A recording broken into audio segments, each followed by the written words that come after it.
बिस्मिल्लाहिर्रहमानिर्रहीम। मैं आप तमाम मेरे हज़रत को मैं शुक्रिया अदा करना चाहता हूँ कि आप मेरी शॉर्ट नोटिस पे यहाँ पहुँचे।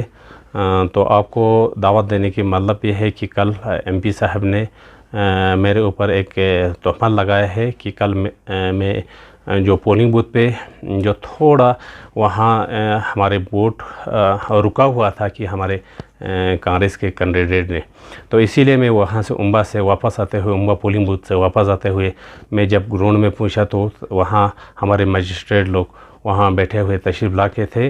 तो हमने मजिस्ट्रेट से यही रिक्वेस्ट किया कि बराए मेरा काम ये हमें वोट कास्ट होना चाहिए, इसको वोट रुकाना नहीं चाहिए सर। तो एडमिनिस्ट्रेशन ने मुझे पूरा गेट से अंदर आना नहीं दिया, गेट से बाहर कर दिया, आप बाहर बैठे। मैं ऐसे यही जो इलेक्शन रूल के हिसाब से हम पूरा आपका वोट कास्ट करना देंगे। तो ये बड़ा तोहमत है एमपी साहब के। मैं यही अपील करता हूँ कि आप पहले तो मेरा फुल्ली आप वीडियो आप सुनाइए, अपलोड करें कि मैंने उसमें क्या क्या बताया है। इसमें यही बताया है, मैंने उनका शुक्रिया अदा किया है। उसमें से आपने शॉर्ट जो क्लिप को ही दिखाया है, पूरा मेरे फुल आप वीडियो अपलोड करके आप दिखाइए। तो मैंने एडमिनिस्ट्रेशन का शुक्रिया अदा किया है, उसमें मैंने क्या क्या बताया है। आप मेरे पूरा फुल स्पीच आप सुनेंगे तो वहाँ आपको पता चल जाएगा।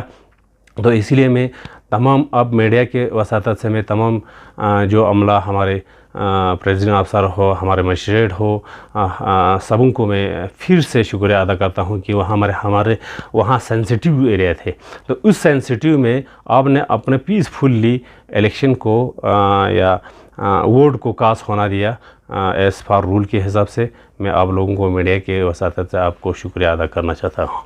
हैदर साहब, कल आपने जो स्पीच किया है उसमें फेवर वोट वहाँ पे इस्तेमाल हो रहे हैं, एडमिनिस्ट्रेशन ने फेवर किया या वहाँ पे जितने भी मजिस्ट्रेट थे या ऑफिशियल्स थे, तो लोगों में ये कन्फ्यूजन है कि फेवर किस तरह से हुआ है। क्या इस चीज़ को आप किस तरह से देखते हैं? देखो मूसा साहब, इसमें फेवर कार्ड इनक्लेयर, इसमें फेवर की बात नहीं है। जब मजिस्ट्रेट जो हमारे फेवर में आके मजिस्ट्रेट तो वहाँ वोट नहीं डालेंगे, वोट कास्ट नहीं करेंगे, वोट तो पब्लिक कास्ट करेंगे। तो इसमें कार्ड इनक्लेयर है, आपको भी पता है कि वहाँ पब्लिक वोट कास्ट कर रहे थे। मैंने सिर्फ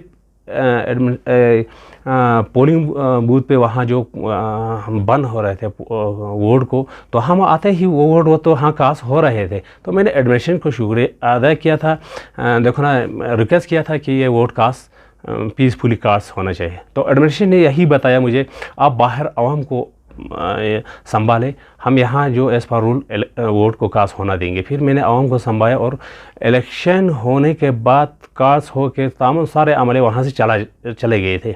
हाँ, तो इसके बाद हम वहाँ नाराबाजी दे के वहाँ पहुँचे और हमने वहाँ स्पीच में हमने एडमिनिस्ट्रेशन का शुक्रिया अदा किया था कि ये फेवर का बात ही नहीं है। तो मेंबर पार्लियामेंट का कहना है कि इलेक्शन फिर से लंकर में रीशेड्यूल होना चाहिए, वहाँ पे जांच पड़ताल होना चाहिए। इसको आप किस तरह? वो तो हमारा डीसी साहब हम बता देंगे, डीसी साहब यहाँ छानबीन करेंगे। अब इसमें क्या हमारा लैंग्वेज यहाँ हमारे तरफ से क्या गलती हुआ है। मैंने एडमिनिस्ट्रेशन से शुक्रिया किया। अगर इसमें एमपी साहब अगर री इलेक्शन देना चाहते हैं तो हमें कुछ गम नहीं है, हम पीसफुली अभी भी देंगे इंशाल्लाह। वही हमारे साथ काल भी देंगे, वही और महीने के बाद इलेक्शन लड़ेंगे और वही, इसमें हमें कुछ ये नहीं है।